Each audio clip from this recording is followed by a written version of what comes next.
নমস্কার বন্ধুরা, Bengali food and ব্লগে নতুন একটা রেসিপিতে তোমাদেরকে স্বাগত জানাই। আজকে আমরা তৈরি করব মোচা চিংড়ি। তো চলো যা যা লাগবে দেখিয়ে দিই।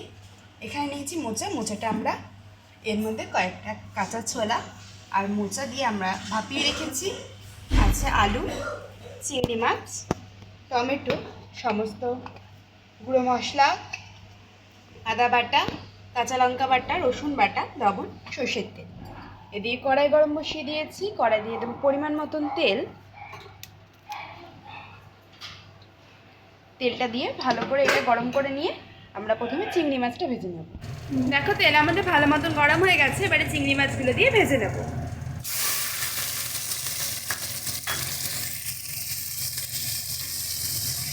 দিয়ে দিচ্ছি সামান্য একটু হলুদ গুঁড়ো, সামান্য একটু লবণ। এবার এটাকে ভালো করে ভেজে নেব। আবার বেশি ভাজলে কিন্তু হবে না, চিংড়ি মাছ বেশি ভাজলে কিন্তু আবার শক্ত হয়ে যায়। তো দেখো আমাদের চিংড়ি মাছগুলো কিন্তু সুন্দর মতন ভাজা হয়ে গেছে। এবার এগুলোকে আমরা তুলে নিচ্ছি। চলো এবারে তেল দিয়ে দিচ্ছি। এবারে ফোড়ন দিয়ে দিচ্ছি জিরে আর তেজপাতা দিয়ে আমরা আগে থেকে ভাপিয়ে রাখা আলুটা ভেজে নেব।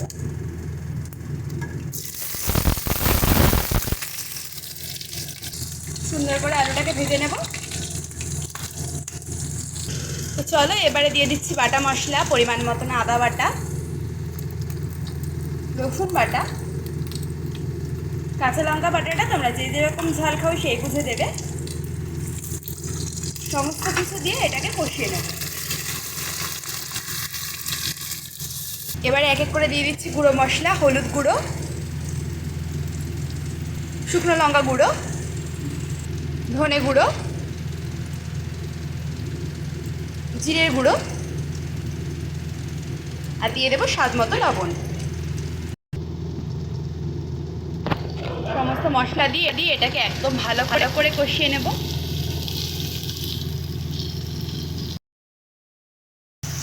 সুন্দর করে টমেটো দিয়ে এটাকে কষিয়ে নেব। দেখো কষাতে কষাতে আমাদের টমেটোটা নরম হয়ে গেছে। এবারে দিয়ে দেবো আগে থেকে সিদ্ধ করে রাখা মোচাটা আর ছোলা একসাথেই আছে, দিয়ে দিচ্ছি।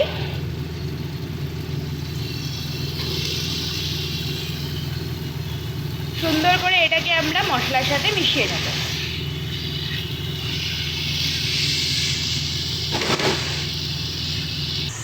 দেখো মোচাটা দিয়ে ভালো করে মশলার সাথে মিশিয়ে নিয়েছি। এবারে দিয়ে দেবো আগে থেকে ভেজে তুলে রাখা চিংড়ি মাছগুলো।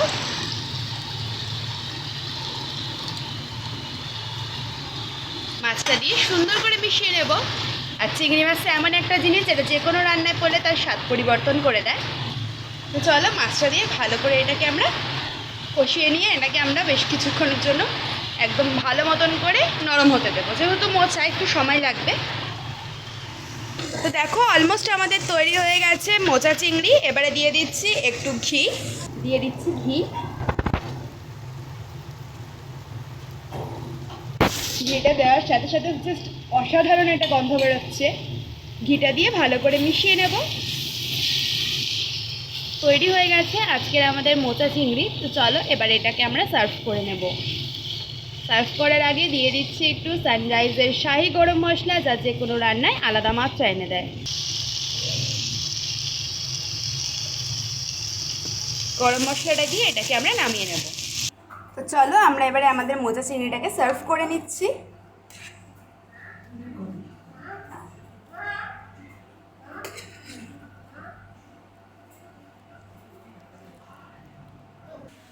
দেখো তৈরি হয়ে গেছে আজকে আমাদের মোচা চিংড়ি। ভিডিও ভালো লাগলে অবশ্যই একটি লাইক কমেন্ট শেয়ার করে দেবে। আর আমাদের চ্যানেলে নতুন হয়ে থাকলে চ্যানেলটি সাবস্ক্রাইব করে দিয়ে পাশে থাকা বেল আইকনে ক্লিক করে অল নোটিফিকেশন অন করে দেবে। ধন্যবাদ সকলকে।